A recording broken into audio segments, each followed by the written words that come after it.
তরমুজ বড় করতে চায় কে কে? বড় করতে চান তো? তাহলে আপনারা তো গাছ মনে একটু বেশি লাগান। কয়টা করে গাছ দেন?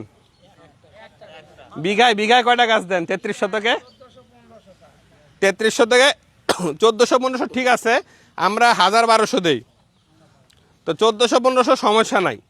কিন্তু সমস্যা হলো আপনার কি ডাল কাটে দেন না, একটা করে ডাল রাখেন না? তাহলে ঠিক আছে, একটা ডাল। ফল কয়টা করে রাখেন? দুইটা করে যদি রাখেন ঠিক আছে। অনেকে আবার বেশি রাখে, কাটে না। বেশি রাখলে কিন্তু ভালো হবে না, দুইটা করেই ফল রাখবেন। এখন একটা সার বানানো শিখাবো, যেটা আপনারা বাসায় প্রত্যেকটা মানুষ নিজের বাসায় বানাইতে পারবে। বলতে গেলে কোনো রকম টাকা পয়সা খরচ করা ছাড়াই। বাজারের রাসায়নিক সার আমাদের ডিলার ভাই খেপে যাবে, যাই হ্যাঁ এমন জিনিস শিখাই দিতেছে, পরে তো মাল আর বেচতে পারবে না। ঠিক আছে, এমন সার আছে যে সার দিলে রাসায়নিক সার গাছ অনেক কম লাগবে, জৈব সারে আপনার অনেক টানবে। তো এই সারটা বানানো শিখতে চান? এই শিখার মধ্যে আপনার কষ্ট করে যেটা কিনা লাগবে, একটা ড্রাম কিনা লাগবে নীল রঙের, বড় বড় ড্রামগুলা 100 লিটার পানি আটে, বড় ড্রাম। অনেকের বাড়িতে এমনি আছে 200 লিটার। এইটার ভিতরে মোটামুটি অর্ধেকের বেশি কি দিবেন? সরিষার খৈল। এইটুকুই কেনা লাগবে, সরিষার খৈল আছে। 100 লিটারের ড্রাম যদি হয় তাহলে 1 কেজি বুটের বেসন, আর যদি 200 লিটারের ড্রাম হয় তাহলে 2 কেজি বুটের বেসন, আর 2 কেজি চিটাগুড়। চিটাগুড় চেনেন নাকি আপনারা?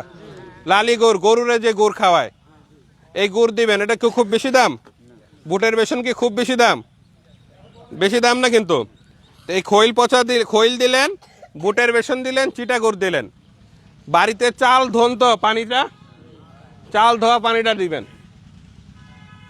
বাড়িতে যে চালটা ধুইছেন খাওয়ার সময়, চালটা ধোয়ার পরে যে পানিটা থাকে এটা ফালাই না দিয়ে ওর ভিতরে দিবেন। ঠিক আছে। আর বাজারে ঘোল পাওয়া যায় না? ঘোল পাওয়া যায়। আপনার ছানার যে পানি, মিষ্টির দোকানে যে ছানা বানানোর পর যে পানিটা থাকে, হেরে কইবেন ফালাই দিও না, আমার 1 গ্লাস করে দাও। এই 1 গ্লাস করে এর ভিতরে দিয়ে দিবেন। হয়ে গেল, আর কিছু লাগবে না। এবার পানি দিয়া ড্রামটা আটকাই দিবেন ঘুইটা। 10 দিনের মধ্যে সার রেডি। অনেক গন্ধ হবে, কিছু করার নাই, ঢাকা রাখতে হইব। ড্রামের মুখ থাকা লাগবে, নাহলে বাসার মানুষ পিটাইব আপনাদের। ঠিক আছে, তো ক্ষেতের মধ্যে রাখলি হয়। আমরা ক্ষেতের মধ্যে রাখি চুয়াডাঙ্গাতে। ওইখান থেকে আপনার এই পানিটা নিয়ে পাতলা কইরে, মনে করেন 1 মগ পানির সাথে 4 মগ পানি মিক্স করলেন, কইরে ওই যে কফির কাপ যেটা আছে, চায়ের কাপ, ছোট ছোট কাপ, 1 কাপ বরাবর গাছের গোড়ায় দেওয়া যাবে না, কিন্তু গোড়ায় দিলে কি হবে? পোক হবে, ফাঙ্গাস হয়ে ছত্রাক হয়ে গাছ মরে যাবে। গোড়া থেকে 6 ইঞ্চি দৌড়ে একটা ছিদ্র করে ওর ভিতরে দিয়ে দিবেন। চাইলে আপনার যখন আন্দাজ ভালো হয়ে যাবে, আপনি বদনা দিয়ে দেই খুব সুন্দর করে দিতে পারবেন। আপনার ধারণা থাকবে যে কতটুকু একটা গাছে লাগবে। বেশি দিলে তো আবার গাছ পুড়ে যেতে পারে। তো এই যে দিবেন 7 দিন, 10 দিন, 15 দিন, আপনার যখন সুবিধা হয়। জৈব সার আপনার কোনো বাধা ধরা নিয়ম নাই, যত বেশি দিবেন তত ভালো। একবারে বেশি না, বারবার বেশি বলতেছি। 7 দিন পর পর দিলে খুব ভালো। আর যদি 7 দিন পর পর কষ্ট হয়, জমি অনেক বেশি হয়, তাহলে কয়দিন পর পর দিবেন? 10 দিন, 15 দিন, না হলে অন্তত 20 দিন পরে একবার দিন। এই যে সার যদি দেন, আপনার গাছের ফল ওই যে ছবিতে যেমন দেখতেছেন ওরকম হবে।